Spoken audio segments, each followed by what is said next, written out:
Karibu mpenzi mtazamaji wa Nebuye TV, karibu katika channel yako pendwa ya Nebuye TV, channel inayohusu makala mbalimbali ya kilimo pamoja na ufugaji mdogo mdogo.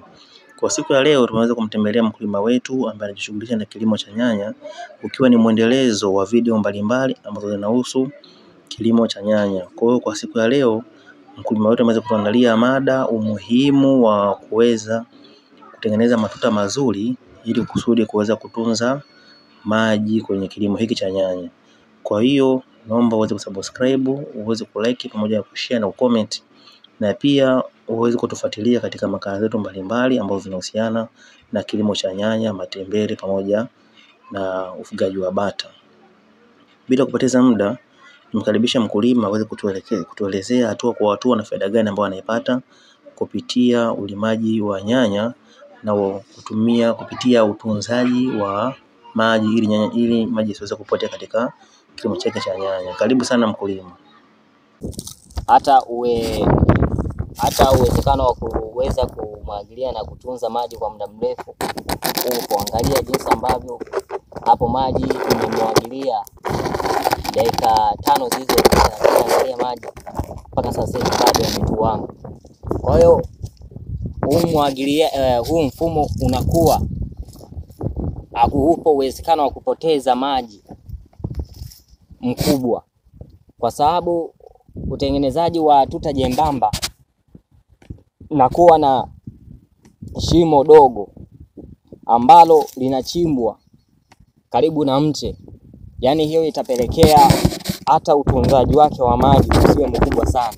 Hebu angalia maji mpaka sasa hivi bado haya hapo yametuama, kwa sababu kwa sababu mashimo yametengenezwa ni mashimo makubwa ya kutosha, na maji unapokuwa unayamwagilia yanaingia yanatuama, yani mmea unazidi kufyonza polepole taratibu hayo maji tena kwa uzuri, na ndio maana unakuta tunda kama hivi linakuwa na uwezekano mkubwa wa kukua na mmea unazidi kustawi kama hivi. Kwa hiyo nakushauri we kijana ambaye unayetaka kuandaa kilimo, nakushauri we, mfano kama tunaangalia hapo, ndio maana wewe ni mkulima anamwagilia maji. Unaona maji yanapokuwa anamwagilia, akimwagilia maji anaweza kukaa hapa akatwama vizuri kama tunavyoona katika screen yako hapo. Kwa maji yanakaa, na maji haya na uwezo wa kukaa muda mwingi. Nimwagilia hapo maji yametuama, yametulia vizuri. Maji hakuna sehemu yoyote yanapoenda, labda chini mtaruni, labda kumwagikia sehemu nyingine tofauti na kwenye mashimo ambapo nipo tengeneza mashimo, hamna. Kwa hiyo kijana, chukua huu mfumo, chukua haya madini ukayatumie. Maji yote hayo yametuama vizuri, yametulia vizuri kwenye mashimo, hayapotei maji, hayapotei. Kwa hiyo hata umwagiliaji wako unakuwa ni umwagiliaji ambao ni mzuri, na wala hupati shida ya namna gani ya jinsi ya kumwagilia, hupati shida, na hata mmea unaendelea kustawi vizuri, kwa sababu ubaridi unatunzwa hapo kwa muda mrefu. Unakaa ubaridi kwa muda mrefu bila kutoka kabisa. Ubaridi unatunzwa kwa muda mrefu ukiwa unatengeneza hivi.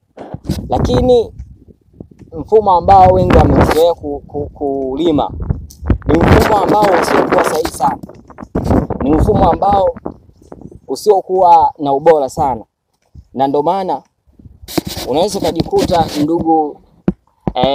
ndugu mjasiriamali unakuwa unafeli kwa sababu ya kukosa elimu. Lakini unapokuwa unakutana na watu ambao kidogo wana uzoefu na hivi vitu, wanakupa madini kama haya, na wewe uwe tayari kuyapokea hayo madini na ukayafanyie kazi ili uweze kufanikiwa. Tunashukuru sana mpenzi mtazamaji kwa kuweza kutufuatilia. Tunakukumbusha subscribe na kuangalia video zijazo.